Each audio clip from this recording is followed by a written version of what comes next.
Ayan, I'm getting closer to you. So, palakpakan natin ang ating Panginoon sa second part of the Eucharist. Our God is calling us to be merciful, for He is merciful. In the name of the Father, and the Son, and the Holy Spirit. Amen. Kantahin natin ang song to Our Lady. Hail Mary, full of grace, the Lord is with you. Blessed are you among women, and blessed is the fruit of your womb, Jesus. Holy Mary,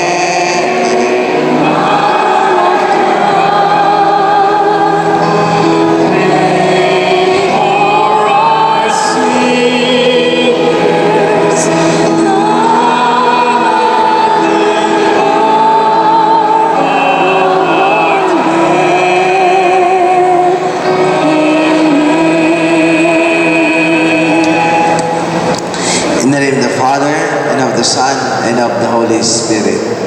Amen. Now, kaninang umaga, I talk about the mystery of the mercy of God. Ang first mystery ay ang meeting between God and man. No?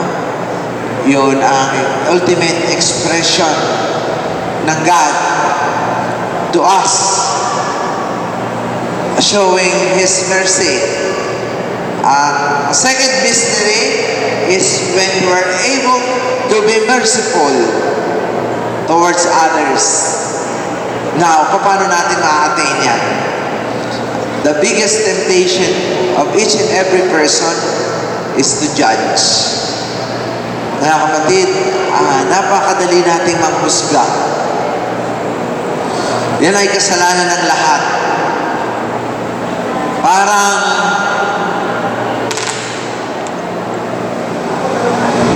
bang alam natin ang lahat. It is a temptation as well that we know a lot.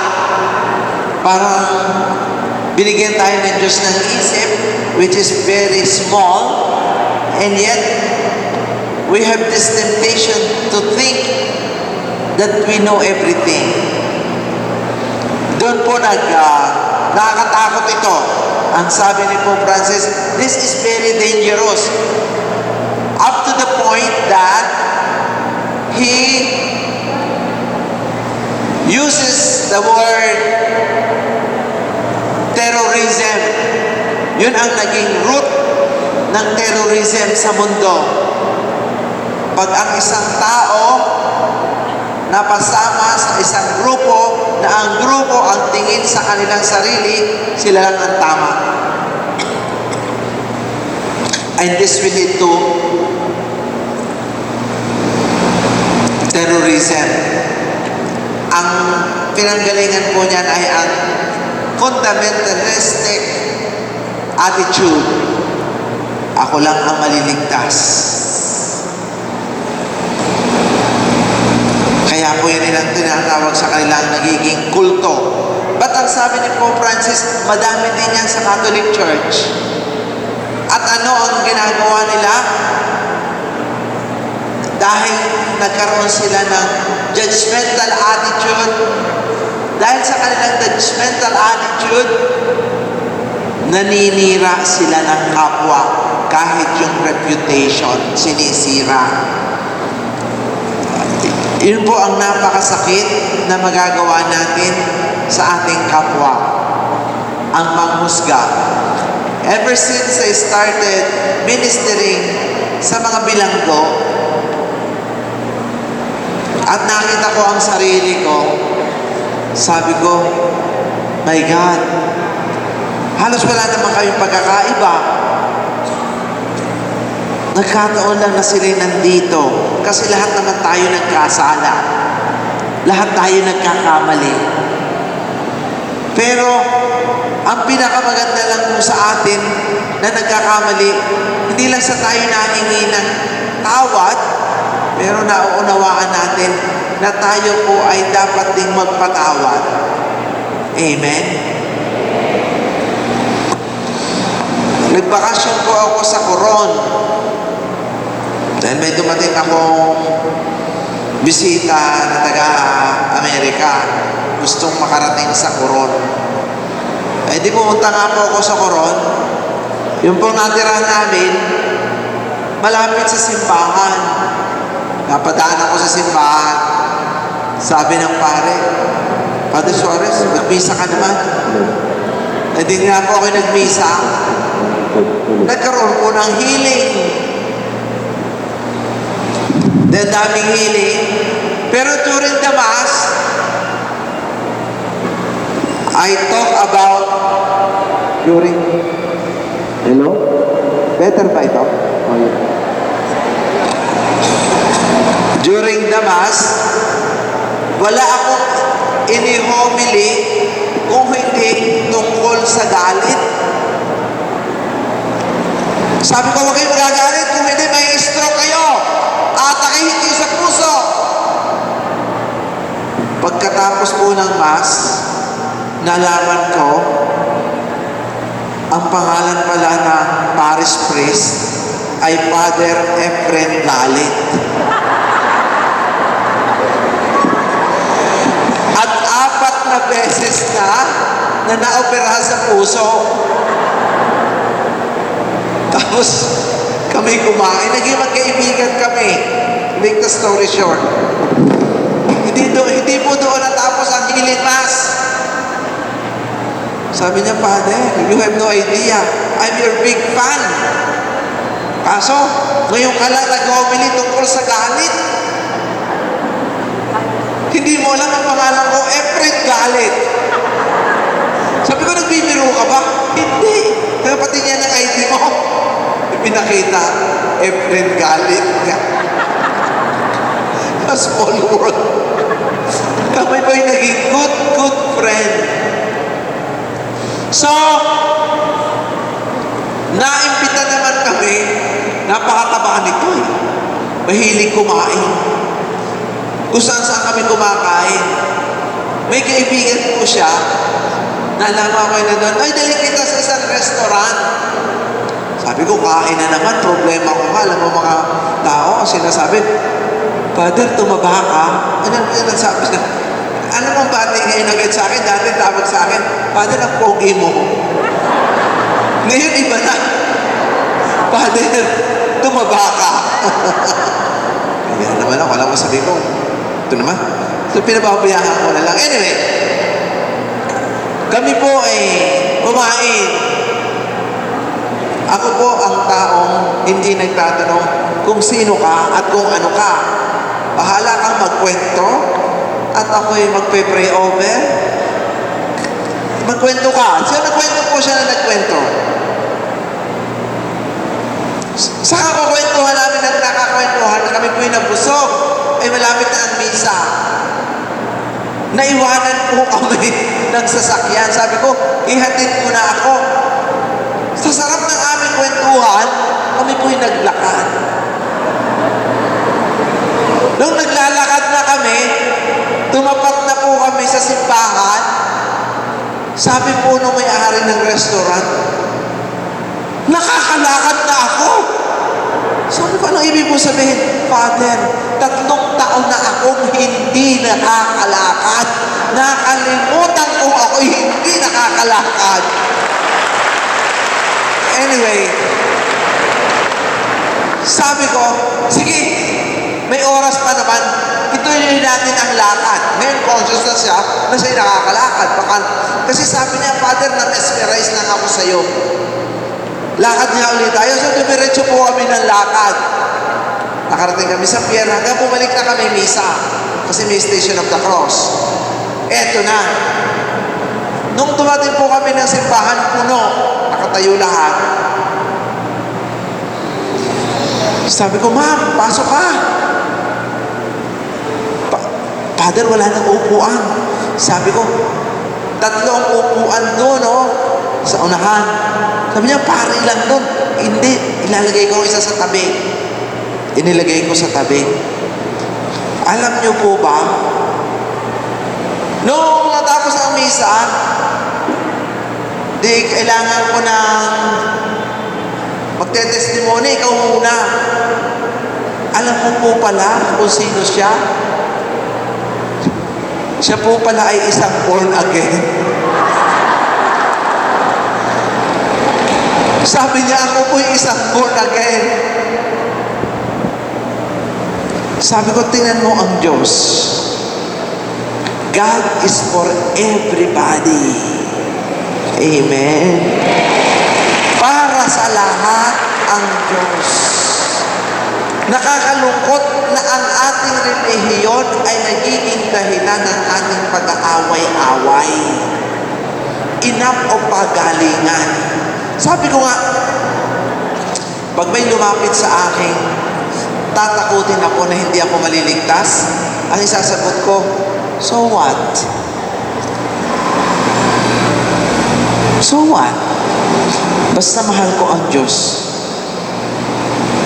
Yun po ang mahalaga. Sabi nga ni Pope Francis, kung ikaw ay sisimba, magchichismis ka lang, huwag ka nang sumimba. Tumigil ka na lang sa inyong bahay. Hindi ka pa magkakasala. Baka may pag-asa ka pang maligtas. Kaysa naman ikay sisimba, ang sama naman ng ugali mo. Madamot ka, sinungaling, chismosa. Baka sa pagtigil mo sa bahay nyo, may naiisip ka pang mabuti. Kaysa simbahan. So, ang ibig ko pong sabihin nito ay ito. Can we please stop being a fake Christian? Tinapos ko ang talk ko kanina sa statement ni Pope Francis na God is real, but there are so many Christians, they are fake. Alam nyo, I believe na yung mga Kristiyanong yun na sinasabi ni Pope Francis, nasa loob ng simbahan. Now is the year of mercy. Ang una natin gagawin para mat-attain natin ang mercy ng Diyos, given the fact and understanding that we all receive the mercy of God, is stop judging others. Huwag po tayong manghusga para nyo ng awa. Ang panghuhusga, nagdudulot ng away, nagbibigay ng walls. Doon nagsisimula ang galit. Kaya simula noon, tinanong ko po kay Father Galit, ano bang first name mo? Hindi ko na po siya sinasabing Father Galit. At simula noon, I'm aware, hindi na po ako nag-preach about galit. Alam niyo ang preach ko na, pagka nandoon siya, about anger.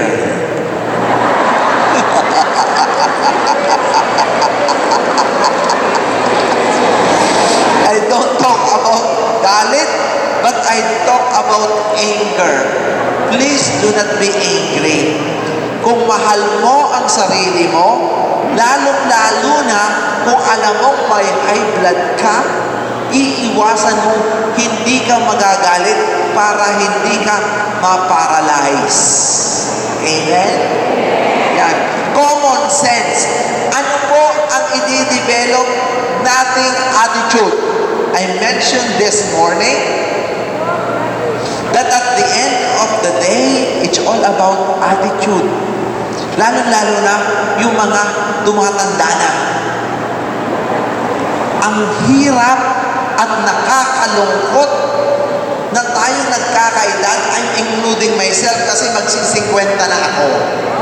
Wow, 49. Invited kayo lahat.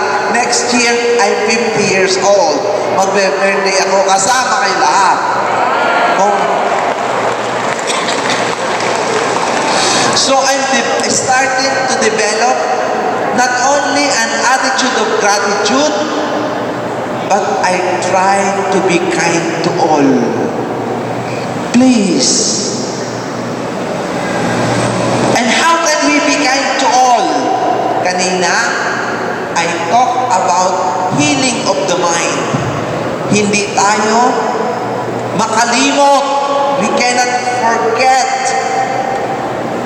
And one way of forgetting is removing the bad memories and replacing it with good memories.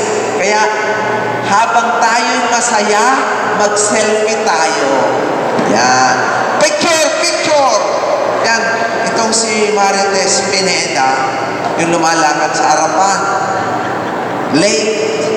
Pagpaka natin. Yan ay napakahilig mag-picture.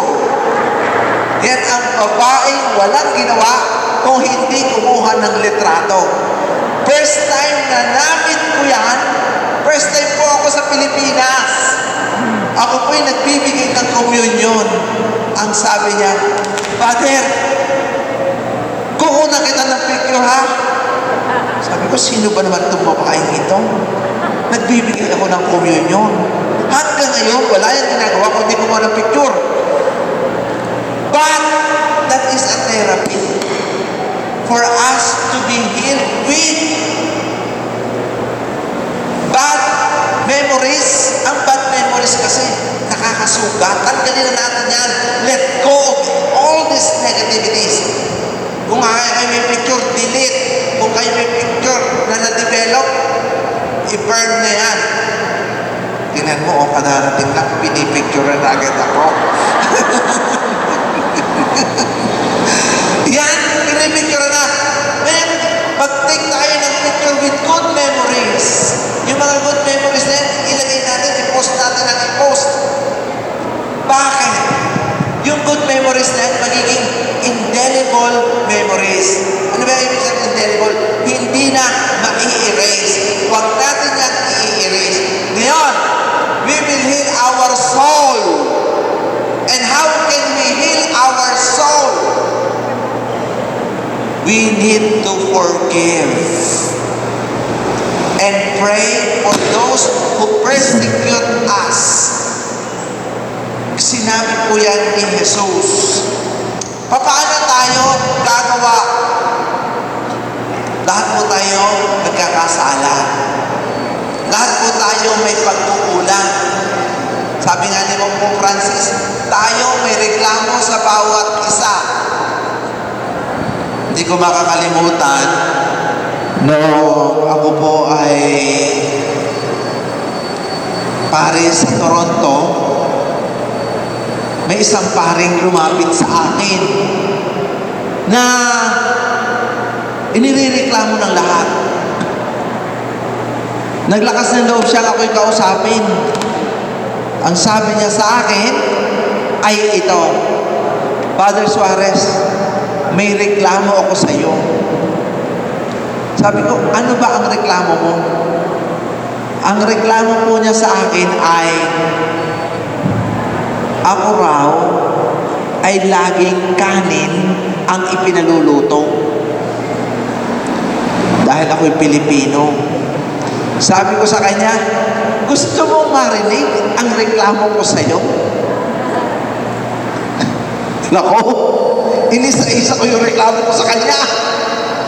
Which he admitted. Alam mo, ang sabi niya sa akin, alam mo, Fernando, ang natutunan ko mula ngayon, I will not complain to anybody anymore because mas marami palang ikinireklamo ang iba sa akin. Isn't that true? Bago tayo magreklamo tungkol sa iba, tingnan muna natin ang sarili natin. Wala ba silang reklamo sa atin? Yan. Meron po akong ikinasal sa Holy Land. Hindi ko naman alam na yung babae medyo mahina na antena. Kasi tuloy ko naman kausap, okay naman siya kasi na-develop pala niya yung lip reading. Ang galing niya mag-read. Ngayon, nung nagsasalita ako ganito, sinabi ko sa kanyang asawa, "O sir, sino ba sa inyo ang unang gusto magpasalamat? Dahil kayo'y 50 years ng kasal, iniringyot nyo dito sa Holy Land." Ay hindi na lip-read ng babae yung sinabi ng kanyang asawa. Ang sabi ng kanyang asawang lalaki, ito, "Father, and to you, my brothers and sisters, for 50 years that we've been together, it's been tried and true." Ginrab ng babae ang microphone at ito ang sinabi, "I'm tired of you too." Sa instead na ang rinig, "I'm tired of you," ang rinig niya, "I'm tried and true." Kaya ang sinabi niya, "I'm tired of you too." Mga kapatid, dito sa mga nagkakaedad na, can we please be patient with one another? Magpasensya tayo. Magpasensya tayo. Magpasensyahan. Kasi kung hindi tayo magpapasensyahan, mga kapatid, ako, I'm telling you, ang hirap maging masaya. Naging advocacy ko na, simula po nung ako'y naging pare, dahil yun po ang hiniling ko sa Diyos, na kung ako'y magiging pare at ako nga ay magkakaroon ng gift of healing, ang unang wish ko sa Diyos ay ako'y maging normal. Kasi ayaw ko pong maging abnormal. Sino ba naman ang may gusto maging abnormal? Akala mo noon, is may misconception. Akala ko po noon, pagka ako'y naging healing priest, magiging abnormal ako. Yun po ang aking wish. Ang pangalawa, sana po naman ako'y maging masaya. So naging wish ko na at naging dream ko na ang maging masaya. At ako po naman ay talagang masaya. At ang gusto ko rin sa lahat ng tao ay maging masaya rin. Amen? Dahil inormal na kaya ay lahat dito magiging masaya kahit mahal na araw. So dahil po sa pagiging masaya ko, diniscover ko sa aking buhay, paano kaya maging masaya? Dahil we all deserve to be happy and peaceful. Paano maging masaya? Unang-una, sinabi ko kanina, magkakaroon tayo ng law of gratitude. Magpasalamat lagi tayo, ha? Pasalamatan ang Diyos, pasalamatan ang... At pangalawa, hanapin natin at tanungin kung bakit tayo dapat magpasalamat. Huwag natin hanapin kung bakit tayo hindi dapat magpasalamat. May mga tao, nakakalungkot isipin, sa halip na ang tingnan ay ang positive, paano ba hindi ako magagalit? Sa iyo, ay ganito ka. Samantalang ang dami-daming qualities. Kasi God wants each and everyone to enjoy the world and the place and space that we're living in. Bigay ito ng Diyos sa atin. Ang taong may galit or mahilig na may kagalit, taong may attitude, pinaliliit ang mundo. Would you believe? Kung yung biyanan mo ay kaaway mo, sasabihin mo, hindi mo pupuntahan. Can you imagine, ang buong bahay niya, hindi mo makikita. Ang buong lukad niya, hindi mo makikita. You make your world so small. Halimbawa, may kaaway ka nakatira sa street na ito. Ay, hindi na ako dadaan dyan hanggang yan ay nabubuhay. Mamamatay ka na hindi mo nakikita ang street na ito. So sad that we are not able to enjoy the rest of the world or parts of the world because sa ating ugali at inuugali. Pangatlo, mga kapatid, Huwag tayong matampuhin. Please don't take things personally. Father, ang sama ng sinasabi sa akin. Tandaan nyo to at isipin nyo to. Karamihan nakakasakit sa atin at ikinagagalit at itinatampo natin ay salita lamang. Siguro po, kaya po nasabi ko to, napagdaanan ko na lahat ng masasamang salita galing pa minsan sa kaparian, sa simbahan tungkol sa akin ay narinig ko na kung gaano kasama akong tao sa salita. Lahat yan, puro salita, puro narinig. Alam mo ang ginawa ko? At ito pala ang naging therapy ko? Okay. Sabihin nyo na lahat ang masama tungkol sa akin. Pero hindi ako titigil sa paggawa ng mabuti. Hindi ako tumigil sa pagdalaw sa may sakit. Walang may sakit na nagpunta sa akin na hindi ko pinray over. Noong pong December, nag-healing mass po ako sa Mindoro. Pagkatapos ko pong mag-healing mass, may isang binatilyo lumapit sa akin, naiyak. Sabi ko, wag po akong kausapin nag-iisa. Pwede ba isasama kita? Doon tayo sa opisina ng aming Vicar General. Yung pong binatang yun po ang sumulat, minulestya ko siya. Alam mo, inakap ko siya. Sabi nung pare, Diyos ko, nagawa mo yan. Sabi niya, hindi niya raw alam kung bakit niya nagawa yun. Kung bakit siya nagsinungaling. Dito ko po sinasabi na mayroong spiritual warfare.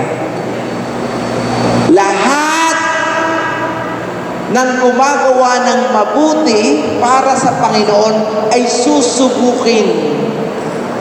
Lahat. Mga kapatid, kung alam mong ang ginagawa mo'y tama,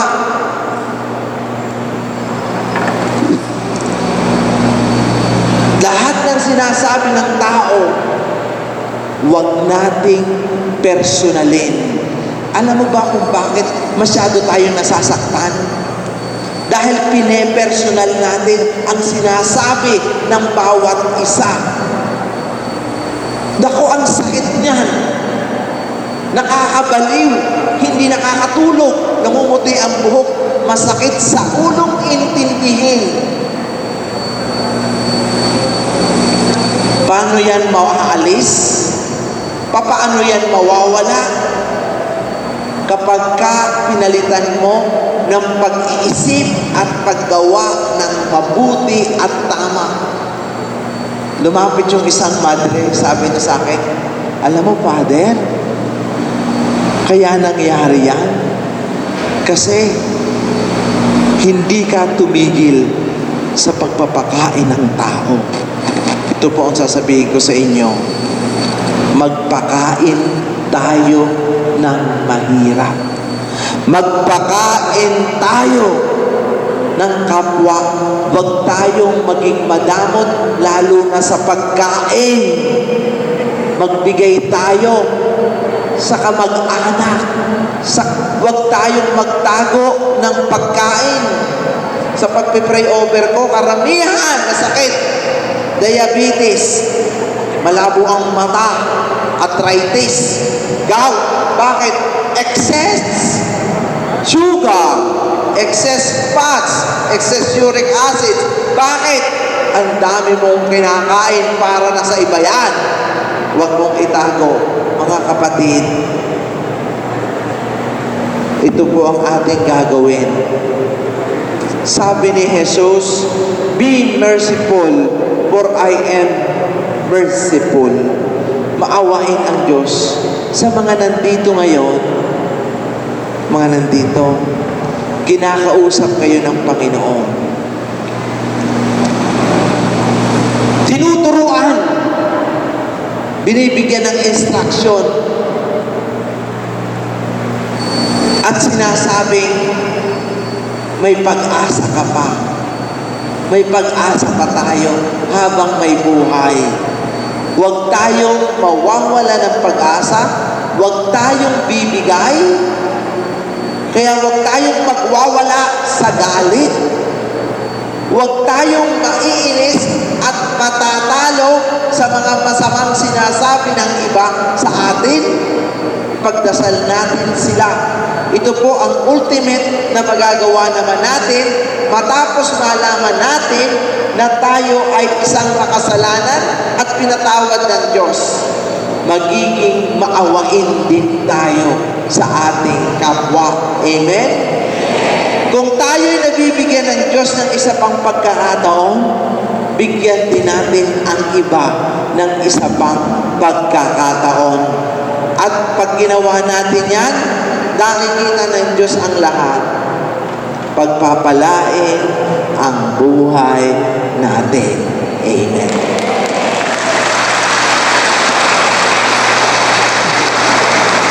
Ito pong librong ito ay isang buwan lang na ginawa dahil nga sa dami ng taong tumatawag, sa daming taong usap sa akin, makita ko sa daan. Nung nagparito nung December po kasi, may isang pare, dati po siyang sekretary ni Pope John Paul II. 8 years. 8 years din po siyang sekretary ni Pope Benedict. 9 years siya nagtrabaho sa Vatican. Bilang sekretary ng dalawang Pope, ay nagkilala kami. After 9 years, na-assign po siya sa Malaga, Spain. Naniniwala itong paring ito sa gift of healing. Kasi ganito pala po ang istorya ng gift of healing. For the past 300 years of our Catholic Church, 3 lang naman ang ministry na ginagawa ng pare na sinabi ni Jesus na gagawin naming pare. Mag-preach ng Word of God, mag-heal, at mag-exercise. Yun lang. I'll baptize you in the name of the Father and the Son and the Holy Spirit. Go to the whole world. Preach the gospel. Heal the sick and cast out demons. Yan lamang po ang 3 na ginagawa. Ngayon, for the first 300 years were persecutions. Natapos ang persecution, yun nga po panahon ni Constantine.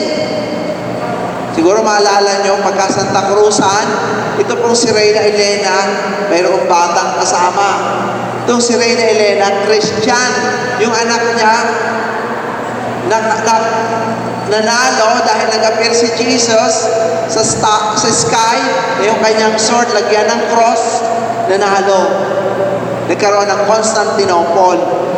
Na-stop ang persecution in the history of Christianity. Wala nang persecution. Dahil na wala nang persecution, na-focus ang simbahan, lalo-lalo na ang mga kaparian, sa mga paggawa ng simbahan at pag-maintain ng ari-arian na wala ang gift of healing. Hindi na po ito ang naging ministry. Ngayon, nung nagmisa po ako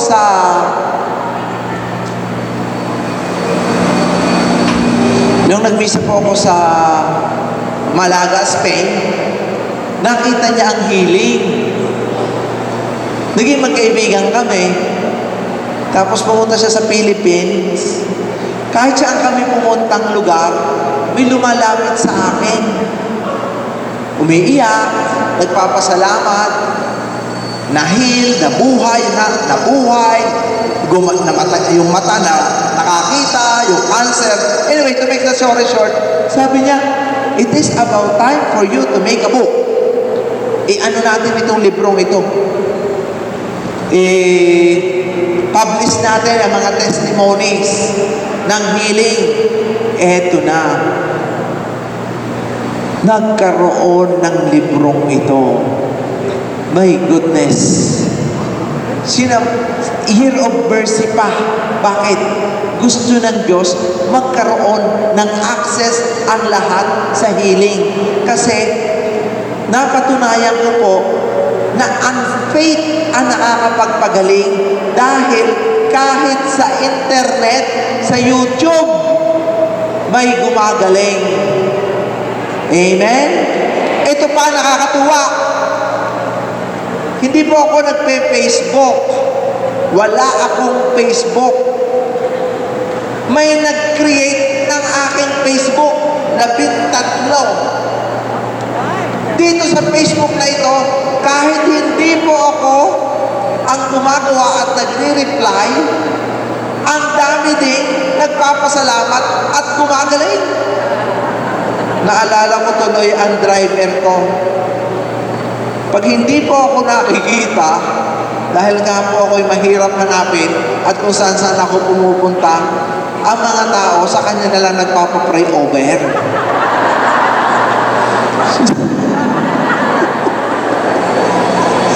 Yung driver, nagpapapray over. And gumagaling din. Para ganyan tayo kamahal ng Diyos. At yun po ang pananampalataya na ibinigay sa atin ng Diyos. Kaya po, ang faith is a gift. Kung sino mang may pananampalataya, even this mountain can move.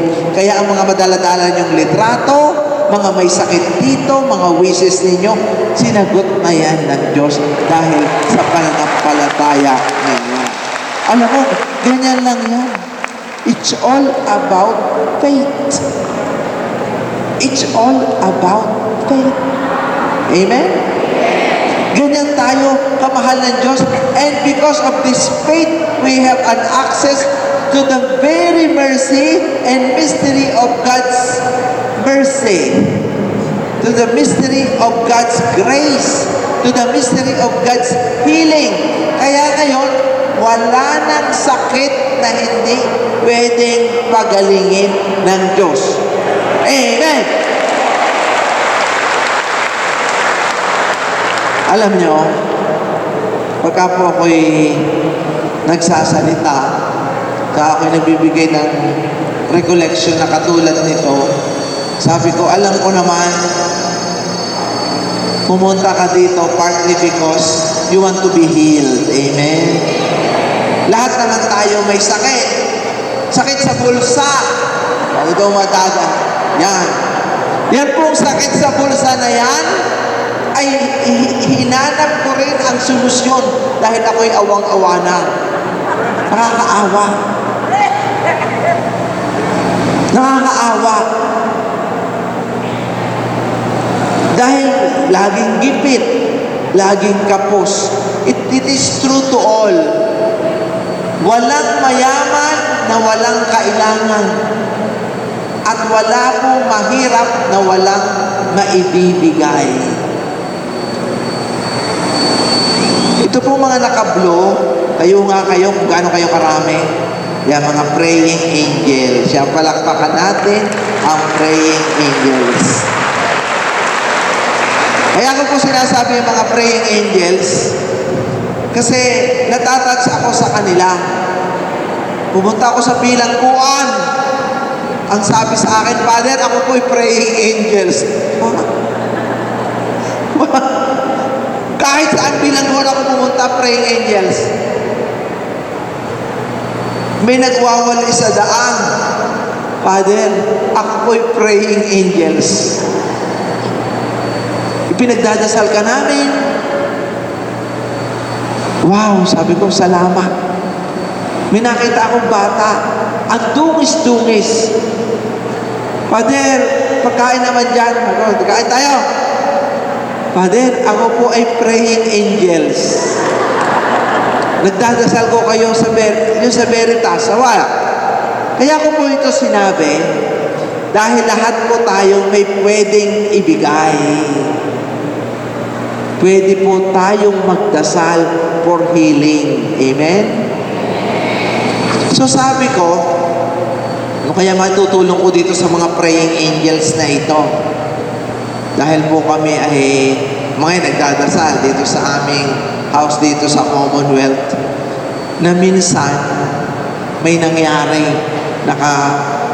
hindi ko naman may paliwanag. Dahil marami pong bagay na hindi ako naipapaliwanag. Isang umaga, tumawag si Father Jeff. Hoy, hinihintay ka namin dito. Sabi ko, paano ako mahihintay mo? Ay sabi ko na sa iyo na ikaw ang magmimisa. Ako'y nandito sa Sentosia. Sabi nila, Father, nakita ka ng marami, bumaba ka, at ikaw ay umakyat. Sabi ko, paano mangyayari yun? Ako'y natutulog. Sabi ko, my goodness, ano naman kayang milagro ito ng Diyos? Sabi ko, hindi ako makakapunta dyan, ikaw magmisa. Anyway, ang Panginoon gagawa at gagawa ng himala. Pupuntahan kayo kahit saan kayo nandun. Meron po akong sinabi, yung huli kong misa sa Monte Maria, ang sabi ko po doon, hindi nyo na ako makikita sa Monte Maria, pero matutuwa kayo dahil sa hindi ko na pagmimisa sa Monte Maria, darating ang araw, kasama nyo ako sa mesa ninyo, kumakain ako. Ang dami pong lumalapit sa akin at nagsasabi na, Father, salamat, nangyari ang sinasabi mo. Nasa amin ka, kumakain. At nung linggo, kadarating ko lang galing Holy Land, may nagbisita iglesia. Wala naman simbahan at ako po'y nasa Butong. Ang daming tao. Sabi nila, bakit? Ano ba ginagawa? Father, alam ka nila natutulog. Alam mo kung ano? Father, picture naman. Ay, kagigising ko pala. Okay, dahil ang ipinipits ko ay good memories. Kailangan magkaroon tayo ng good memories through good pictures. Alam mo nyo? Kumain kaming sama-sama, umiiyak ang lahat. Bakit? Father, ito yung sinasabi mo sa misa mo. Hindi na kami pupunta sa Monte Maria, pero makakasama ka namin sa pagkain kasama nyo. Amen. Alam nyo, ang sarap. Ganyan ang Diyos. Gusto makasama kayo sa pagkain ninyo.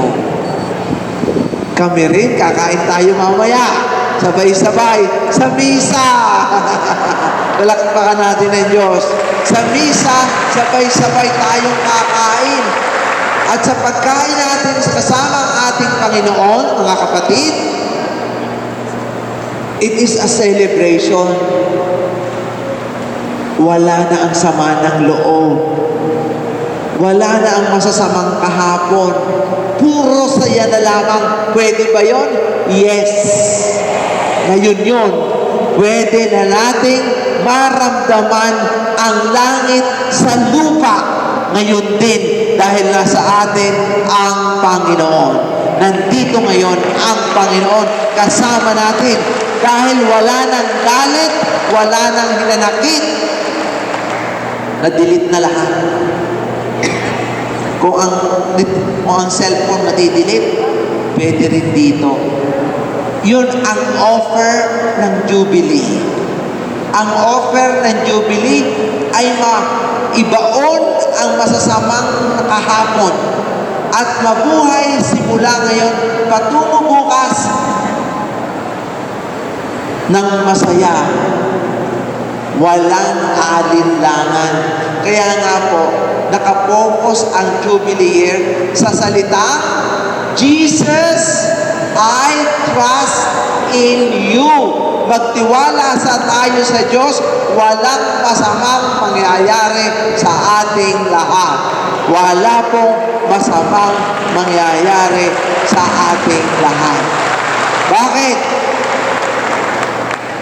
Nakakita na po ba kayo ng napakabait na tao? Napakabait na ina, napakabait na kapatid, napakabait na tatay, napakabait na ninong, napakabait na ninang, yung pinakamabait.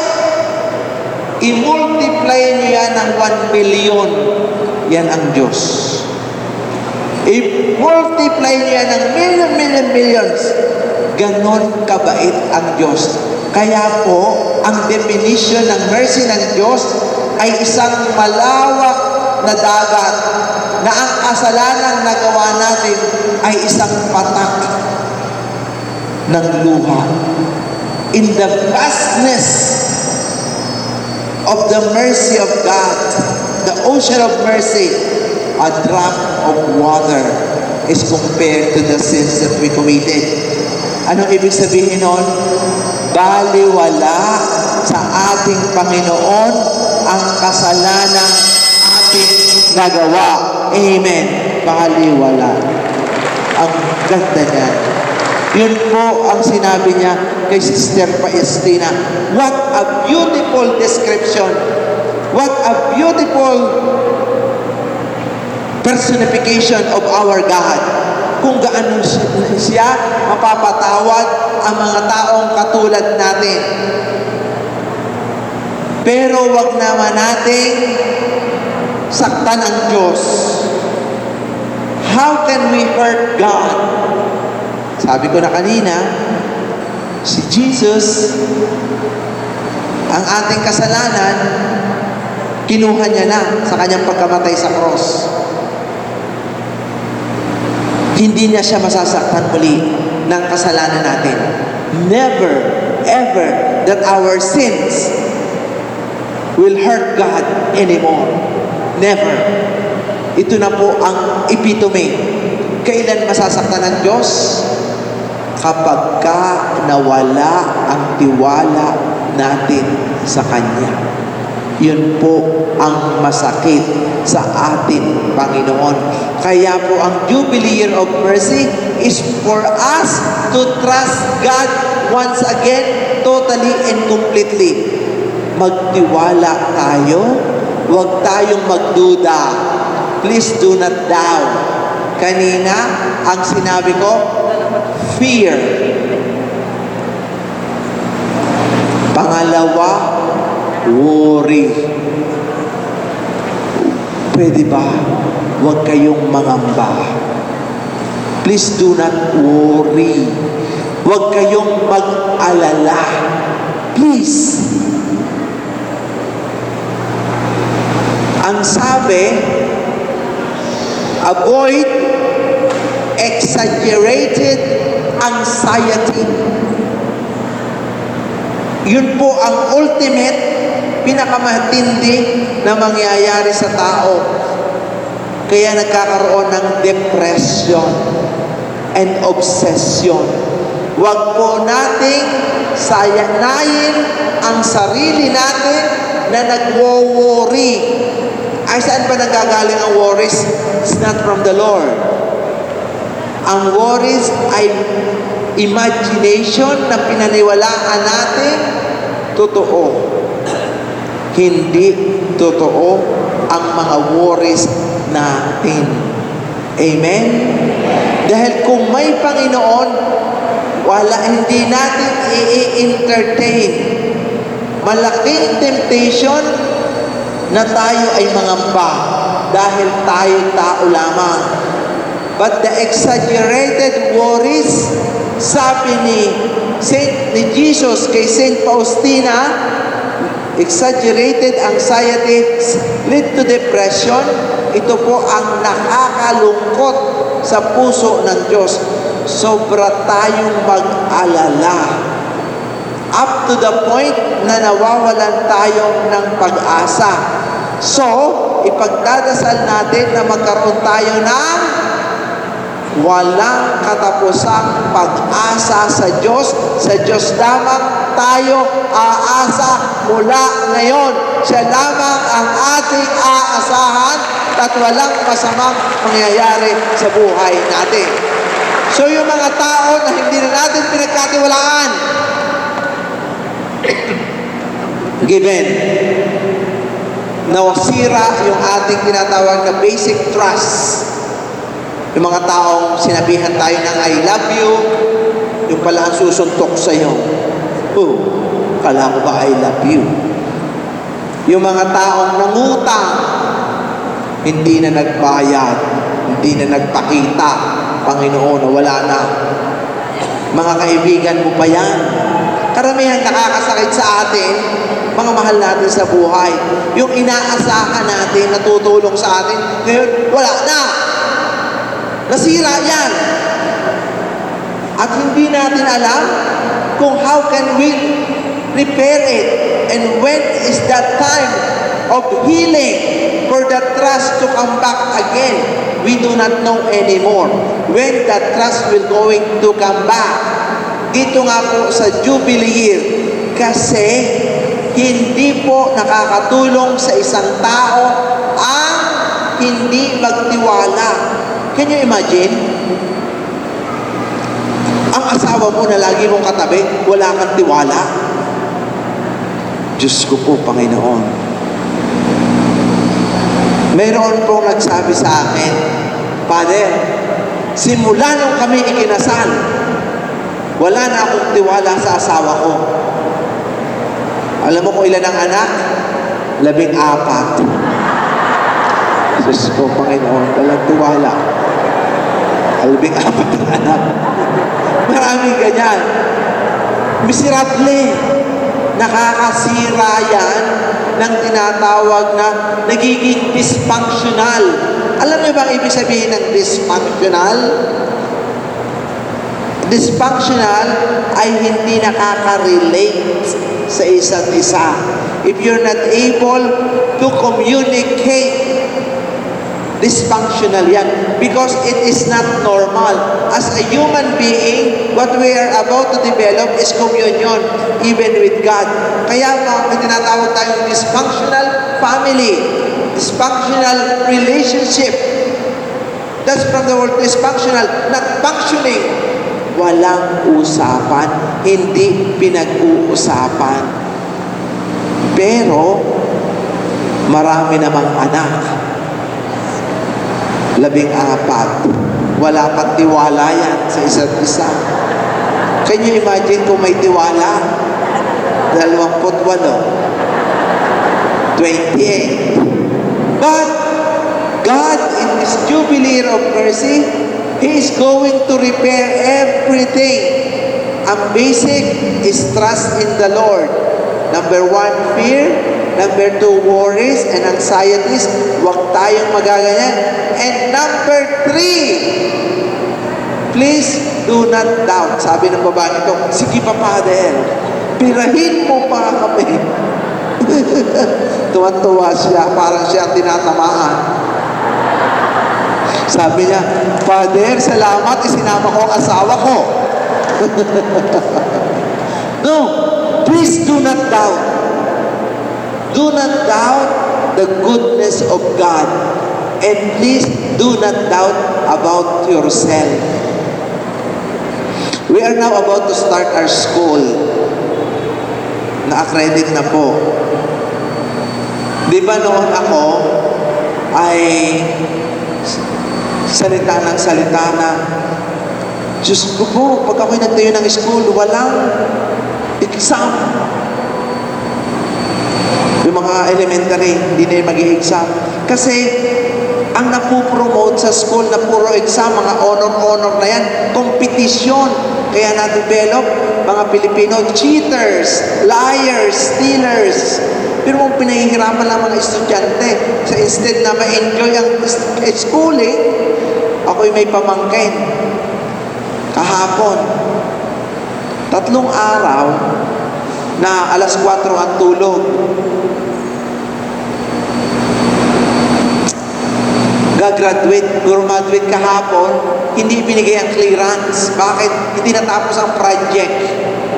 Ay, ang project na hindi naman pwedeng matapos ng isang 16 years old. Pero mong gawin mo ang sirang makina ng motorcycle. Sabi ko, watch out, pupuntahan ko ang teacher. Sabi niya, Uncle, graduate ako pero wala akong grade. Sabi ko, di bali na. Mahal ka pa rin ng Diyos. Sabi ko, that doesn't define your future. Our future still rely on God. Hindi naman porke nag-valedictorian ka, salutatorian, you're guaranteed that you're going to succeed. Tantamount to say, hindi porke galing ka sa Catholic school, ikaw ay magsisimba pagka-graduate mo at you will be a good Christian. At ang nakakalungkot nga nito, alam niyo ba kung saan galing ang largest number of mga born agains? Sa mga private school, graduate yan ng lahat ng Catholic school. Yan po ang target ng conversion. Tanungin niyo yung mga anak. Alam mo, sabi ko nga, lake lang talaga ang Philippines. Nung po ako'y pumunta sa Canada 20 years ago, yung po mga kababayan natin, ang kanilang anak, dinala sa Catholic schools, elementary and high school. Alam nyo, pagka-graduate ng high school, dumating ng college, mabuti ka pa ako naging born again. They are all atheists. Why?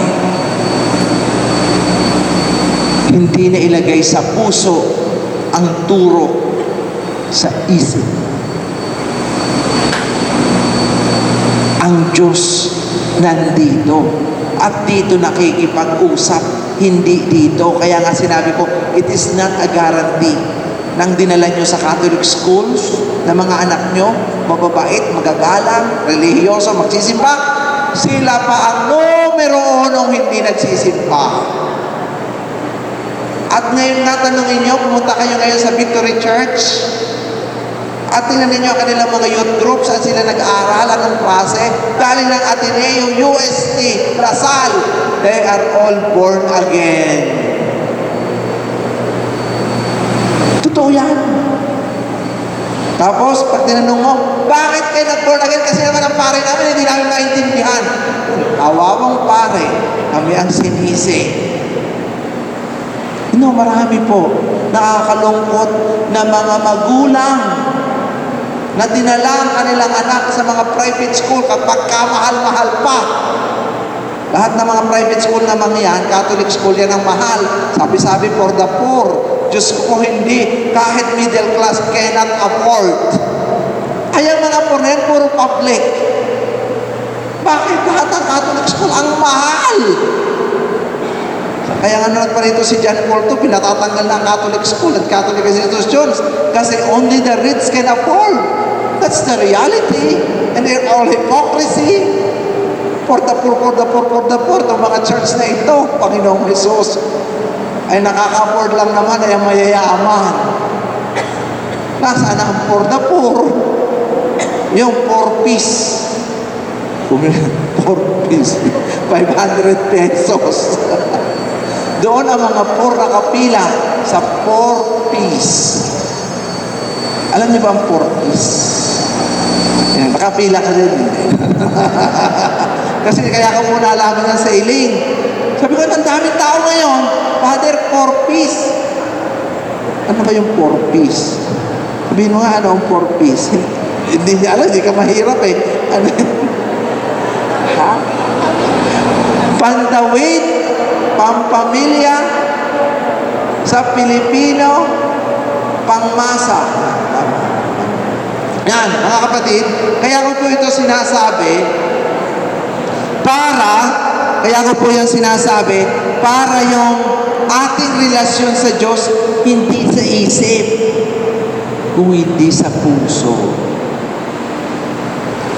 Itong isip na pupuno, napapagod. Ito, hindi. Lalong-lalo na, mga kapatid, ito. Lalong-lalo na hindi napapagod ang inyong puso pagka ito'y nagmamahal at nag-iisip na gumawa ng mabuti. Hindi kayo mapapagod. Hindi kayo mapapagal. Hindi kayo manghihina. Pero yung isip ng isip, my God, masisiraan kayo ng bait, nakakapagod. Pero kayo'y magmahal, hindi kayo mapapagod. Kaya yun po ang gustong ibalik ng Diyos ngayong taong ito. God wants us to experience and to bring back to us that trust that He can love us. Pwede pa rin tayong mahalin muli ng Diyos at pwede nating mahalin uli ang ating kapwa. Amen.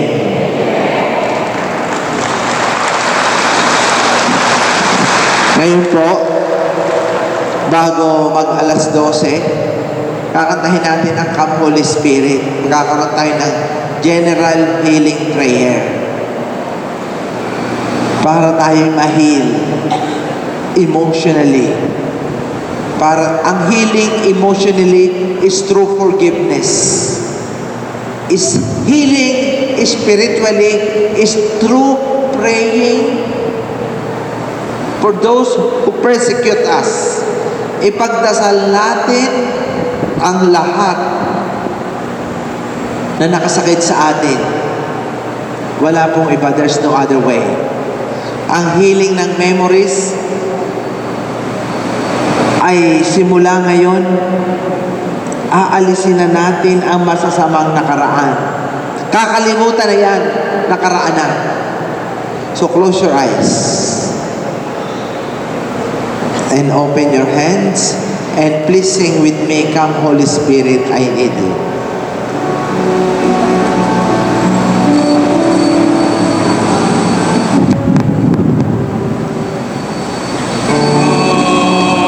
Holy Spirit, I need you. Come, Holy Spirit, I pray.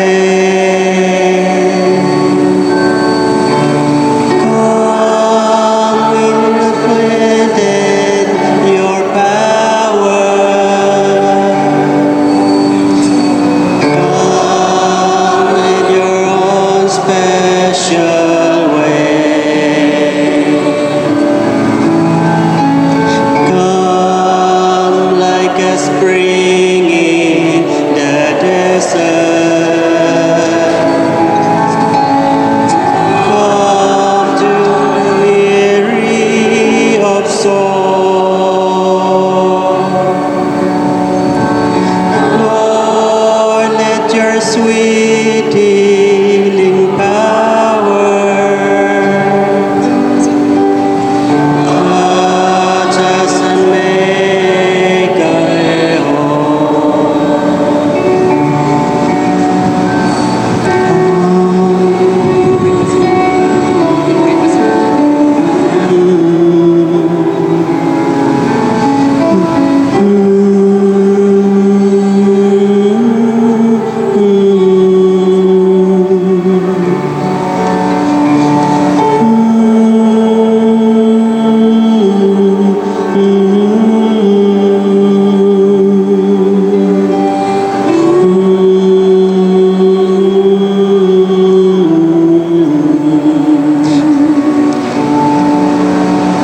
Glory be. Glory be. Come, Holy Spirit, I pray. Holy Spirit, I come with your strength and your power. Come with your strength and your power. Come in your own special way.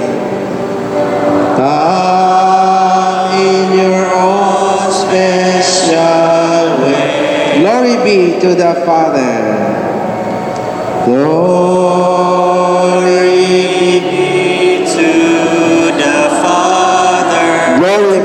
the Son. Glory be to the Son. Glory be to the Spirit. Glory be to the Spirit. Now and forever. Amen. Now and forever. Amen. Ngayon naman po, ilagay ninyo ang inyong kamay sa parte ng inyong katawan na may sakit. Magdadasal tayo ng General Healing Prayer. Ito maraming gumagaling. Pagpalang Ama, sa umagang ito, kawaan mo po at basbasan ang mga nandito ngayon. Lalo-lalo na ang mga may cancer. Marami dito may thyroid cancer, cervical cancer, breast cancer, may lymphoma, may myoma, may prostate cancer, may pancreatic cancer. Basbasan mo lahat ang nandito ngayon. Lalo na yung nawawala ng pag-asa, yung may nakikimo, nagra-radiation. Basbasan mo po sila isa-isa. Touch their head, yung mga may migraine. Masakit ang ulo, may tumor, nalalagas ang buhok. Touch their eyes, yung mga may glaucoma, may cataract.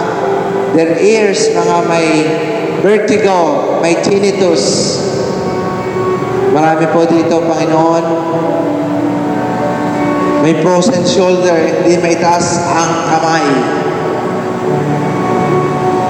May arthritis, masakit ang likod, tuhod, batok, may heart ailments, may baradong ugat sa puso, lumalaking puso, may leak.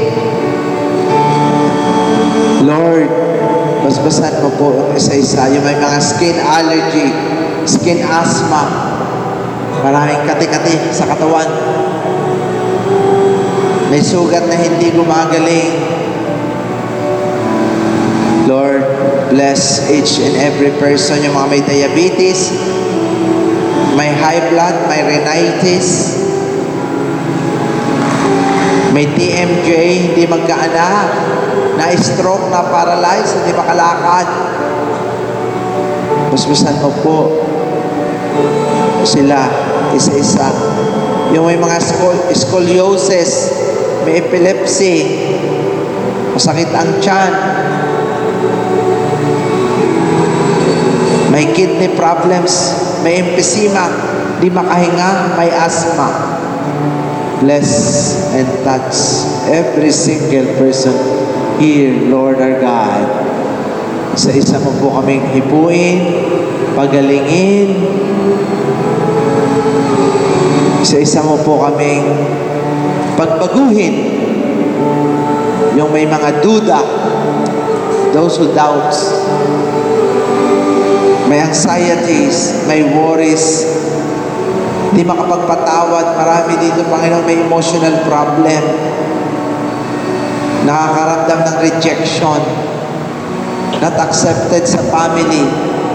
Nakakaramdam ng siya ay ostracized, being bullied, left out. Lord, marami dito nahihirapang matanggap ang nangyayari sa kanilang buhay. Maraming takot, hinanakit, tampo, maraming frustrations, maraming relationship na dysfunctional. Mag-ina, hindi magkasundo, magkapatid, away-away, mag-ama, hindi nag-iimikan. Lord, bless and touch every single person. Emotionally, Lord, heal them as well. Lahat ng masasakit, ang likod, tuhod, batok, kamay, pasma, mga nagdadialysis. Bless each and every person here. Yung po may mga anak na may autism, pagalingin mo po. Isa-isa mong bigyan ng pag-asa ang nawawala ng pag-asa.